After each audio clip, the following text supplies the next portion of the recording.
I'm Karyn Bryant for MMA Heat. I'm here with Dana White. Dana, the conspiracy theorists love to come up with ideas for why you do things and the machinations behind everything. You've opened up the Latino market. How convenient would it be to have Cain Velasquez as a champ? Oh, it's huge. Obviously, if Cain Velasquez wins this fight on Saturday, I just think for the Hispanic market, it's crazy. I mean, I don't know if actually I think it's going to air tonight on primetime, but you know, if you see already how the Hispanic community is behind this guy, and that's the way, especially you know, you got Mexicans and Puerto Ricans.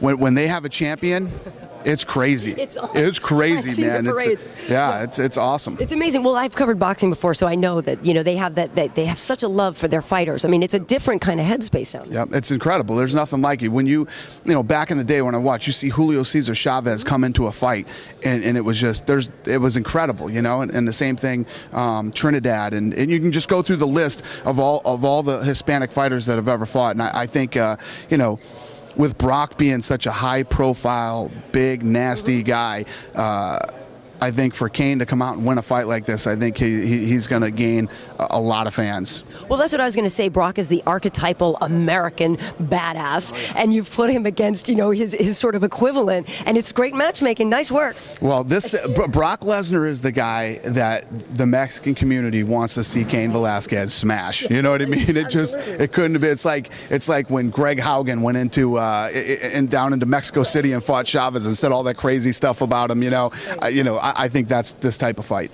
And I would like to hear your thoughts on Jake Shields. I know he's sort of got Martin Kampmann, who's a very tough gatekeeper. I love that you didn't give him something easy. So people are saying, well, if he doesn't win, you'll say goodbye to him. Is there any truth to that, or are you going to let Jake get his legs if he doesn't win this fight? No, Jake's Jake's one of the best in the world at that weight division. He's finally made it here, and what I keep trying to tell people is, people like, you know, I said it today in the press conference, people were saying, you know, does he deserve it? He just beat Dan Henderson at 185 pounds. You know what I mean? This fight's at 170. Yes, he could fight George St. Pierre today, but at the time he came in, the Ultimate Fighter, et cetera, et cetera, et cetera. I have nothing but respect for Jake Shields, and you know, just because it's his first time in the UFC doesn't mean he's not one of the best in the world. And we've seen guys that have had incredible records, have beat this guy, that guy, come into the UFC, man, and it's a whole different vibe when you come in here, man. The UFC jitters are real, and it really happens to people. Well, and it does seem that way with some of the Japanese fighters are not adjusting as well to the octagon. Yeah, you know, I just think the thing about Japan is, it's a different style out there, man. It's a completely different feeling, from the crowd to the place to where you fight and everything else. But you know, once you see the Japanese fighters fight a couple of fights here and get acquainted to this, you know, Akiyama has you know, been an absolute warrior.